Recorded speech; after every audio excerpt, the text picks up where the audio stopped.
வணக்கம் நேயர்களே, நம்ம இன்னைக்கு என்ன பார்க்க போறோம் அப்படின்னாக்கா டேங்க் கிளீனிங். மறக்காம நம்ம கனா டிவி யூடியூப் சேனல் சப்ஸ்கிரைப் பண்ணிக்கங்க. எல்லார் வீட்டிலும் பிளாஸ்டிக்லையோ பிவிசிலையோ இல்லை சிமெண்ட்லையோ இது மாதிரி ஒரு டேங்க்கை நீங்கள் கண்டிப்பாக கட்டி வச்சுருப்பீங்க. ஆனால் அந்த டேங்க்கில் நீங்கள் எத்தனை வருஷம் கழிச்சு க்ளீன் பண்ணீங்களா இல்லையான்னு கவனிச்சிருக்கீங்கன்னு சொல்லிட்டு மறக்காம கமெண்ட் பண்ணுங்கள்.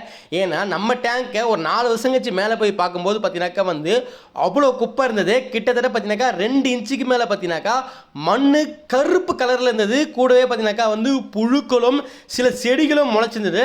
அடடா இதெல்லாம் எப்படி வந்தது, நம்ம டேங்கை மூடி தானே வச்சுருக்கோம்னு பார்த்த பிறகு பார்த்தீங்கன்னாக்கா மேலே டேங்க் மூடியே இல்லை. அது எப்போவே பார்த்தீங்கன்னாக்கா காற்றுல அடித்து பறந்து போயிருக்கு. மறக்காமல் ஒன்ஸ் உங்கள் வீட்டில் இது மாதிரி பிளாஸ்டிக் பிவிசி கருப்பு டேங்கோ இல்லை எல்லோ டேங்கோ இருக்குனாக்கா ஒன்ஸ் மூடி இருக்கான்றதை அட்லீஸ்ட் 6 மாதத்துக்கு ஒரு தடவை ட்ரை பண்ணி செக் பண்ணி பாருங்கள். இன்றைக்கி ஒரு வழியாக இந்த டேங்கை க்ளீன் பண்ணணும்னு முடிவு பண்ணி ஃபேமிலியாக கீழே களத்தில் குதித்த பிறகு பார்த்தீங்கன்னாக்கா டேங்க் க்ளீன் பண்ணுறதுக்கு தேவையான பொருட்கள் நிறைய எடுத்துகிட்டு போனோம். குறிப்பாக பார்த்தீங்கன்னாக்கா பீச்சிங் பவுட்ரு, தொடப்பம், அப்புறம் துணி துவைக்கிற அந்த கம்பி நார், பாத்திரம் துவைக்கிற அந்த நார் மட்டும் இல்லாமல் கூடவே அந்த துணி துவைக்கிறதுக்காக யூஸ் பண்ணக்கூடிய அந்த பிளாஸ்டிக் அதை எடுத்துகிட்டு போனோம். கூடவே ஒரு கறி துணி எடுத்துகிட்டு போனோம், மாப்பு எடுத்துகிட்டு போனோம். இதெல்லாம் எடுத்துகிட்டு போயிட்டு மேலே ஏணியோடு ஏறணும். பயங்கரமாக இருந்தது. கிட்டத்தட்ட பார்த்தீங்கன்னா ஒரு 50 அடி உயரத்தில் மேலே நின்றுக்கிட்டு டேங்க்குள்ளே பார்த்தேன். அவ்வளோ குப்பையும் அழுக்கு இருந்தது. வீட்டில் ஒய்ஃபுக்கு முடி கொட்டுது, பசங்களுக்கு முடி கொட்டுது, இல்லை வீட்டில் நிறைய பிரச்சனைகள்லாம் வருது அப்படின்னாக்கா இது மாதிரி அழுக்கு தண்ணியில் குளிச்சாக்கா கண்டிப்பாக நம்மளுக்கு வரும் தோல் சம்மந்தமான நோய்களும் வரும்னு சொல்லியிருக்காங்க. மறக்காமல் உங்கள் டேங்கை முடிஞ்சால் நீங்கள் க்ளீன் பண்ண ட்ரை பண்ணுங்கள். அப்படின்னா இதுக்குன்னே க்ளீன் பண்ணுறதுக்கு நிறைய ஆட்கள் இருக்காங்க. அவங்கள நீங்கள் பயன்படுத்தி க்ளீன் பண்ணிக்கோங்க. ஏன்னா தண்ணி ரொம்பவும் முக்கியம், ரொம்ப சுத்தமாக இருக்கிறது ரொம்ப அவசியம். டேங்க்கு மூடி பார்த்தீங்கன்னாக்கா ஆல்ரெடி நம்மக்கிட்ட பழைய டேங்க் ஒன்று மேலேருந்து வீந்து உடஞ்சிச்சு. அந்த டேங்க்கு மூடி அப்படியே வச்சுருந்தோம். அப்பயே இதை காயலாங்கடிக்கு போட்டலாம்னு சொன்னாங்க. நம்ம அப்போ போடாமல் வச்சிருந்தனால பார்த்தீங்கன்னாக்கா இப்போ இந்த மூடி அப்படியே யூஸ் ஆகிடுச்சு. மேலே இருக்கக்கூடிய அந்த எக்ஸ்ட்ரா பிட்டிங்கை மட்டும் 2 ஸ்க்ரூவை மட்டும் கட்டிட்டு அப்படியே என்ன பண்ணோம், இதை நாங்கள் போடுறதுக்கு முன்னாடி பார்த்தீங்கன்னாக்கா ஸ்டெக்காக இருந்தது.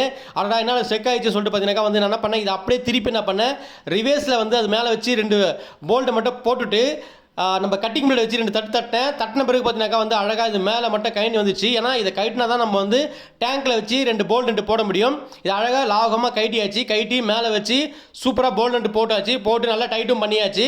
இதுக்கப்புறம் பார்த்தீங்கன்னாக்கா அது ஓப்பனாக இருந்தால் மட்டும் தான் நிறைய டஸ்ட்லாம் படியும் அப்படின்றது நமக்கு எல்லாருக்குமே தெரியும். அதை க்ளோஸ் பண்ணி வச்சுருக்கேன். இதுக்கப்புறம் பார்த்தீங்கன்னாக்கா டஸ்ட் படிக்கிறதுக்கான வாய்ப்பே கிடையாது.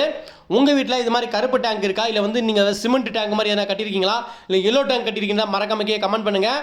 இது மாதிரியான விஷயங்களை நீங்கள் பண்ணும்போது கண்டிப்பாக நீங்கள் தனியாக போய் பண்ணாதீங்க. வீட்டில் கீழே யாராச்சும் ஒருத்தர் கூட வச்சுங்க. ஏன்னா இது ரொம்ப ஆபத்து. ரொம்ப உயரமான இடத்துல ஏறி நம்ம வேலை பார்க்குறோம். கண்டிப்பாக ஒரு தக்க பாதுகாப்போட செய்யுங்க. நான் பார்த்தீங்கன்னா தக்க பாதுகாப்போட எங்கள் ஒய்ஃபுக்கே ஏணி பிடிச்சிருந்தாங்க. பசங்க பார்த்தீங்கன்னா கண்காணிச்சுட்டு இருந்தாங்க. பக்காவாக க்ளீன் பண்ணியாச்சு. இப்போது நிம்மதியான சூப்பரான ஒரு குளியல் பார்த்தீங்கன்னாக்கா இதுக்கப்புறம் நம்ம போடலாம். மறக்காமல் உங்கள் வீட்டு தொட்டியை எப்போ லாஸ்ட்டாக க்ளீன் பண்ணிங்கன்றதை கீழே கமெண்ட் பண்ணுங்கள்.